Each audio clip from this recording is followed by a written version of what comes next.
Welcome to your transit forecast report. This is the Peace Dealer.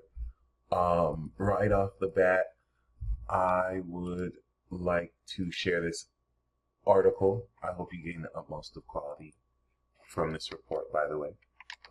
Right off the bat, we see you are a vessel of Saturn and Pluto. Jupiter hasn't been added to the article yet, but eventually the author had claimed she may actually add that maybe in a future article. But Saturn vessel, I have this in Capricorn. I was born in 90, so you were born with a version in Libra. This makes you a soul reaper.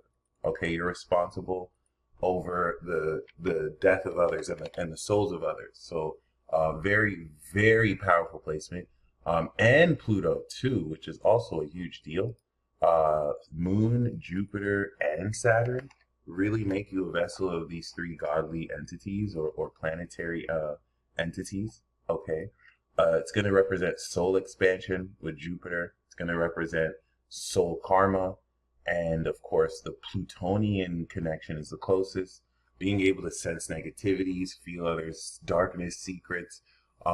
Square Cancer is a huge number because now your sun makes a 90-degree angle to these placements, but your moon makes your sun makes a 270-degree angle to these placements, meaning that they were conjunct here, went all the way around, and then boom. And then your moon makes a 90-degree angle. So this was after the new moon. This was during the integration, the first quarter square. So you are, of course, the classic priestess, right? You represent the vibration of classic sincerity. Cancer is a holy power. Scorpio is pure. Pisces is divinity. It's divine essence or perspective, metaphysical, outside the physical. Opposite Virgo, which is critical, analytical, and definitely physical. So, of course, now this is the balanced expression of holy power. All right, very powerful attainment, enabling you to be the social individual. You and I are both Taurus risings. I have the Gemini sun. You have the Cancer sun. So we're both individuals. The first four signs are independent individuals. The next four are social. The last four are the gods. So you are a social individual with an individual personality. We are a natural royalty. So you're a natural queen. Okay. You got it straight from the mud. You're an instrument of natural healing, opposite Uranus, which gives you the ability with Uranus and Scorpio of claircognizant wisdom in order to just naturally touch anybody wherever you unconventionally feel they need to be touched. It's like you won't have to know. You could just feel it. And the Chiron in Taurus actually heals with the touch. So Uranus that has gone over this, the new moon we're having around this, is the final point of innovating this. Jupiter since last year, which I think is relevant enough to mention, okay, activated one of the most significant quadruple conjunctions in your first house. Huge deal. So for you and I, we activated this. Now, of course, if we look at the progressed rising, your progressed rising is probably somewhere in Cancer. So coming into now, of course, this quality of July, late June, July, when we will actually have the Jupiter transit in, of course, Cancer. Once Jupiter comes around this portion, as your rising is 27 degrees Gemini, you're going to feel that this first chapter has started. So even though you started this first chapter last year, Jupiter going through the rising, which happened last year, 2011, 2012, Uranus is here this time. So this is expressing genius. It is a full-on innovation of your personality. This will now serve as like an introduction and forward to where now once we reach like June 25th into July, you will officially start chapter 1, which is still going to be like chapter 2, chapter 3 for you. So I'm just blending how to make sense of the progressed. Whereas you've started chapter 1, but it's going to really feel like chapter 1 because your progressed rising is now in Cancer and a Gemini. Okay.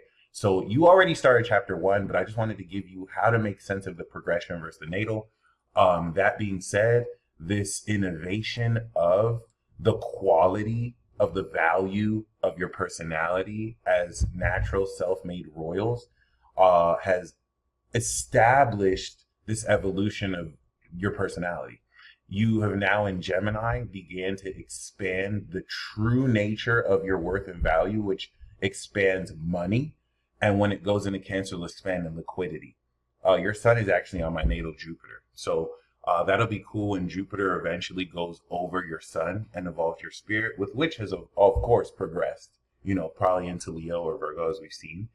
And it's a really good look, especially because as of current, Jupiter in your second house is trining your Libra. So it is applying this expansion of what you think your value is towards how you, of course, integrate socially with others, the thought process around your work, what you're expanding in communication and, raising the value of your services or products. Okay. Now behind the Cancer sun, it's transcending your spirit. So it's having you surrender to these thoughts of value before you activate this evolution of spirit. And then now Jupiter moves forward ahead of your natal sun. But now, unlike myself, who's had Uranus in the first, my Uranus is in Capricorn. So I had the trine. You have the opposition. And the conjunction we will have, 27 degrees, is going to be opposite your Uranus, which is congratulations. It is a huge milestone achievement to really unlock this. And this is going to take the claircognizant wisdom and innovation of your partnerships with others that allow you to read body language very psychoanalytically. And now it's going to manifest on your person this claircognizance to where there's no time gap needed. The time it takes to process this is near instantaneous now. And it's a pipeline of being able to tap in directly relative to you and how you carry your own body and language. Okay. So this year, of course, we, with the new and full moon, are going to activate this revisiting cycle around the value you express. And by the full moon, how you feel, what you're releasing with who you trust in others to adjust the quality of your personality. That's what's going to now bring us directly into Gemini season, which will not only revisit how much Jupiter has expanded your action and your mastermind, right? Your enlightened mastermind, and how you immediately now apply how much more wealthy you are. But it's also going to, in connecting with your Libra placements, really prepare for the eclipse in Virgo. As the eclipse we had in your 11th house really unlocked the hopes and wishes and the rewards from our 10th house in Aquarius, everyone who's meant to be in your corner. So the 11th house Pisces for us is the dream team. And unlike myself as a Gemini sun, as a Cancer sun, you are aware of Pisces 240 degrees from your Cancer sun, marking your third eye and philosophical approach. And so this is going to mark the philosophy around who you keep around you and who you believe is meant to be in your corner with the North Node. Because once we step into Virgo season, this is going to now, everything that you believed you are meant to achieve, as the Saturn transit through Aquarius solidified the authority over what you do. This is where you became more of an authority figure after it came back around post-Saturn return, and the knowledgeable authority and quality of your legacy has been established. Now you are producing the effect of what is the experience of that success? Who is in your dream team? And it's actually a really dope transit because everything you're meant to receive, you have completed now that Saturn's coming out and will go into your 12th house and begin to, release and surrender more of not only karmic elements, but now it's going to harvest your Saturn return coming into next year, as you will have finally made the opposition. So a lot of very relevant transits. The Uranus opposition and Saturn opposition for the late 70s and 80s is one of the best parts that's going on for you guys right now. So this is going to facilitate a lot of harvest, a lot of conclusion. All the work that you've done the past 17 years with Saturn during the return 2012, and then of course with Uranus since birth, you get to really harvest. And it's not gonna feel like you're moving up a hill anymore. It's like, okay, now you're coming into this hard work. That being said, now Gemini season is going to be the checkpoint from who's in your corner to what you're worth, and how the thought process around what you're worth must align with the beliefs around what other people in your corner think you're worth. So that once we make it to September, what you believed you're meant to achieve, you're going to analyze how you've achieved it, with who you've achieved it, and you're unlocking your perfection of talents, your mastery of fifth house inner child talents and creativity in order to be a resource to perform these beliefs in the 11th. So this is what's going to really complete that pipeline by Virgo, which we'll revisit. Until then, Gemini season is going to revisit this wealth. And that's what's going to lead into Cancer season with the square, of course, with Saturn and Jupiter. Okay, we'll have that new moon in the beginning of Cancer, square Saturn and Neptune, which for you is going to be marked by the 12th, but in the 11th house portion of Aries, square the second house portion, liquidity of Cancer. And this is just going to take everything you believe, the perspective of such, and now construct and organize how we apply those actions authentically in Aries. And as you can see, the 1 degree opposite the 3 degree will give you a sneak peek of next year, because it's going to retrograde back into Pisces, of this harvest. All right. Of course, the Saturn return you had back in 2012 is social karma. It's social authority attached to your vessel nature. All right. One thing about Saturn moon that's important as a soul reaper is you have internal authority. These are God's souls. You have like a demiurgic soul. There's a totality of this social understanding and balance that adds so much more integrity and potency to how you really integrate this comfort zone relative to your psychic awareness that you'll pick up with other people. And so the Libra can be the objective lens to hold in check the potential irrationality of a Cancer sun so that it's balanced in integrity.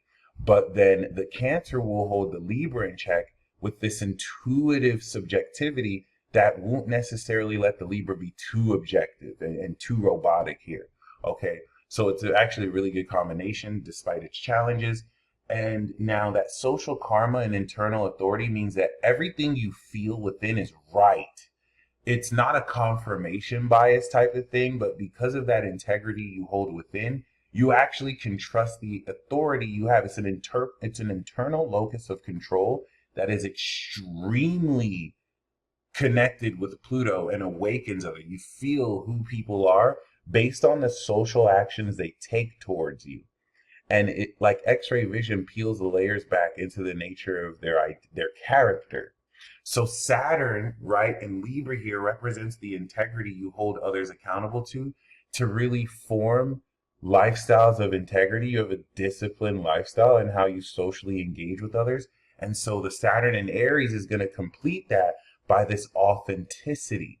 How is it now that the authentic integrity of your unconscious habits and who you connect with align with the disciplining of social habits with others you have maintained over 17 years since your Saturn return around 2012? Okay. If anything, around 2010, coming into 2012. And this really not only sets you up for success, but to release what no longer applies, as over the next 2 years it will go through Aries. And that's going to set up Saturn on your rising that will have you embody this authority that through Aquarius with Pluto now is awakening the quality of this legacy. Something to keep in mind, because with Mars in your fourth in Leo, this is activating the creative action around, of course, with your North Node, everything you're not only meant to hold down as a foundation, but opposite Pluto is going to have you fight back against the pressure from others collectively who may, try and force you to conform, or in positive means extremely support. All right. The T square, of course, being Taurus season, that's going to influence a lot of how you are aware of your value at current, that you're innovating and expressing genius of with Uranus in between. So the new moon in Taurus as well is and the full moon is going to revisit that. As Mars goes through your fourth, you are of course integrating how courageously you can really set this comfort zone, and as a Cancer sun, how you manifest this creative value, and what in the actions you are assertively taking to manifest this really build more of this creative foundation and home space, with which, as you sort this together, which is what I like about the fourth house Leo. Fourth house Leo is like a studio space you can live at home in, where you can just create with Venus here very, very beautifully and polish that. So Pluto is going to now interface. Okay, now that we have this home creative space, how does that awaken more of my career goals? How does this space I'm creatively taking action in open up how I put myself out there and unlock the knowledge that Pluto near your south node is vigorously, unlocking, and will retrograde by July. So by this point, Mars will be in Virgo, really kind of on the south node, applying this analysis of the strength and creativity through this. Mercury, which will have retrograded coming into August, right?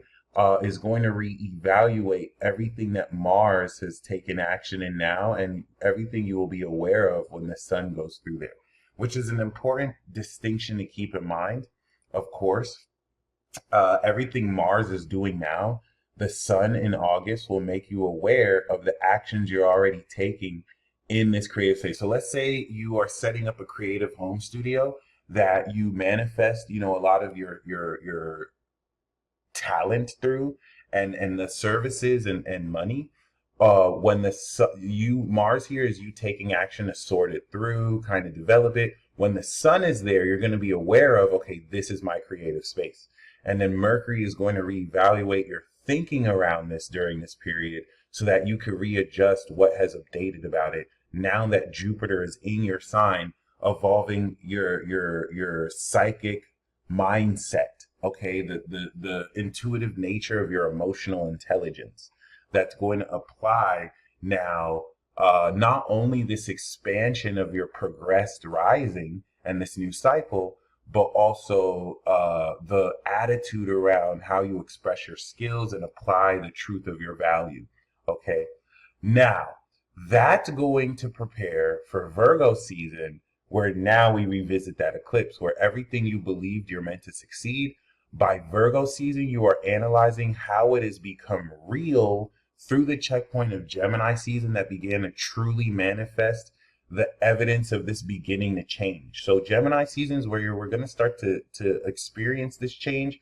Virgo is when it's real. Sag is when you're going to see how everything has transformed, because you're seeing the meaning of what's being made real. And that's the eclipse cycle, really. By Virgo season, of course, in the south node, will not only be unlocking this with Mercury, which will have caught up around this eclipse period, but Uranus will now be in Gemini. Saturn will have retrograded back. Pluto will almost end its retrograde.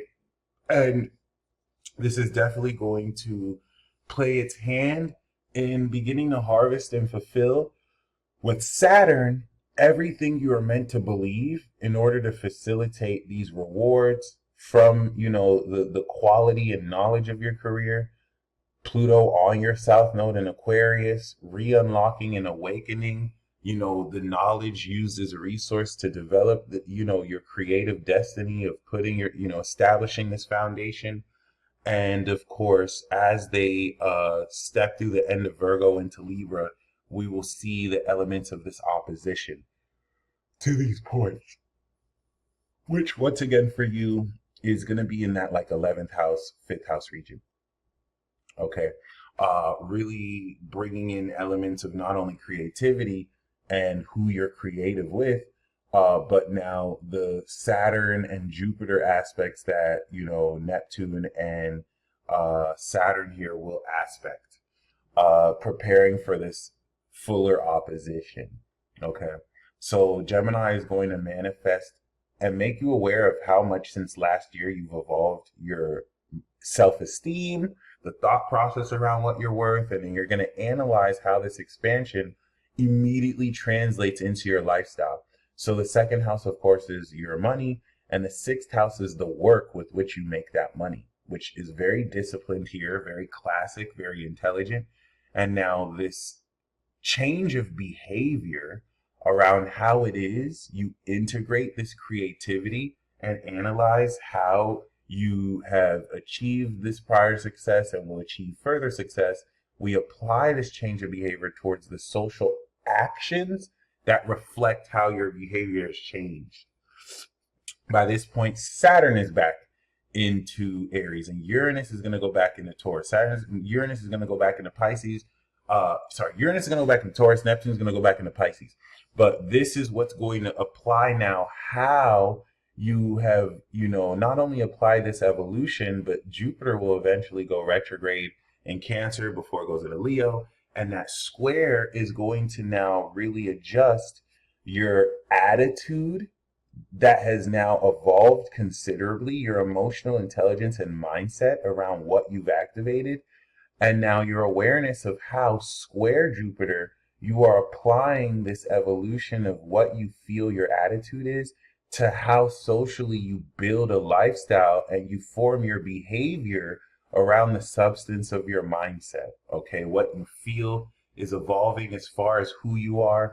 And now, since this is like your progress forth, the foundation and home space that will account for how much you feel you've evolved, the new clothes you're wearing, and what home space will influence your lifestyle, how much more comfortable, how you're getting out your comfort zone around how you form your day-to-day routine. Okay. And I think it definitely, will, with your Libra placements, really just kind of prepare for you to instantly see very, significant shifts into how you live your life and how you are, of course, setting all of this up. Okay. And putting yourself in a position to realistically, prepare for Scorpio season that is effectively going to apply this adjustment of your comfort zone around how you live your life towards your relationships with others. So the first 6 houses of the zodiac have everything to do with your identity. In the first, your value. In the second, your attitude. In the third, your comfort zone and home, private space. In the fourth, right? This 4th house is a point of integration. First house activation, activation first house, integration 4th to 6th, harvest and breakthrough 7th to 10th, and completion and rewards 10th to 12th. All right. And we could look at it as a sun basis too, where your moon is integrated with the angle here from the sun. But basically, the 4th of home becomes the 5th of creativity. The more comfortable you are in a space, the more creative your inner child can flourish with that comfort. The 6th house applies that creativity to how creative we form our lifestyle and apply our creative talents to how we now consistently perfect them day to day. And then, of course, the nature of your behavior and lifestyle directly impacts your relationships with others. Because if you have an unhealthy lifestyle, then you're going to bring that lifestyle to your partnership. So this is where Libra season is not only realigning your behavior, it's adjusting to how your attitude has evolved, because your attitude forms your lifestyle forms your philosophy affects your beliefs. We release these beliefs to align with our lifestyle, form new attitudes that we do the cycle again. So now, since the last 12 years, you're coming into a significant expansion and evolution around your identity and how this evolution of your progressed personality impacts your attitude. Libra is going to adjust around, okay, we've adjusted our identity around how our emotional intelligence feels. And now, how do we account for this evolution of our mindset? And how do we form a lifestyle that accounts for how much more skills we can express? Okay, everything about that balances this, we will now apply purely towards the intensification and wisdom of our partnerships with other people. That's going to allow now the feelings of your mindset to intensify purely through the seventh, because our attitude and the language and how we speak is what we directly communicate towards our relationships with others. That's how the trine from the third to seventh works, with the sixth house adjusting the behavior to make sure they align. That's why they square. Because if the classic nature of your behavior doesn't really align with what you feel your attitude is, it's going to clash, and it's not going to allow you to express these skills balanced. But should they be aligned, this is a smooth flow from your attitude towards how this evolution of how much more bold, how much more confident, right? How much more psychic you apply the evolution of your psychic skills purely towards your relationships with others. Revisiting Uranus here, and then of course by Scorpio season, Uranus will have retrograded back into Taurus just to revisit this innovation. With Neptune here, by the time we come into next year, these will all be direct, and they'll go back in the sign. Neptune and Saturn will oppose your Jupiter and Saturn. Uranus will now get ready to fully oppose Uranus and Sag. And that's going to really mark the next 6 months ahead for you. By Scorpio season, now everything you have reactivated and revisited after a year of beginning to evolve and innovate your personality and really just redefine the quality of who you are, you're going to apply that and transform and innovate your partnerships with others now that you've spent the past 6 months activating and integrating this update, this yearly update of who you are, now that karma has finished the system of beliefs around who you believe is meant to be in your dream team. The eclipse with Pisces and Aries have unlocked who's meant to be in your corner and what creative talents you will analyze are needed to really support this dream team, right? Which is the very significant thing about North Node in the 11th. This year, you're meant to be a part of a team. Your talents, like a basketball team, like your talents are needed to really collectively impact maybe a social circle of friends or a dream team that will form around you. And you've already sowed the seeds for as soon as this March of this year, this past March of this year. And of course, other than that, Jupiter will go into Cancer. And yeah, the Pluto activation in January 21st awakens supernatural quality, which will apply in your career and awaken more goals you'll achieve. So by the time we come into August, you will be harvesting how the supernatural potential affects your home creative space. How can we apply this awakening towards that so that you can go back to revisiting these goals? Okay, so that's what to expect over the next 6 months. I hope you enjoy this. I think a major facet of this year for you is solidifying and setting up the opposition of Uranus in your chart. Finalizing that and then setting up the Saturn opposition to harvest your Saturn return coming into next year. Okay. The retrograde with Mercury in Leo in August is just going to reevaluate this harvest of supernatural creativity and how this can creatively add to your value and step you into more money over time as well. So definitely looking forward to your feedback. Thank you so much again for your patience. You stay blessed as always. And until next time.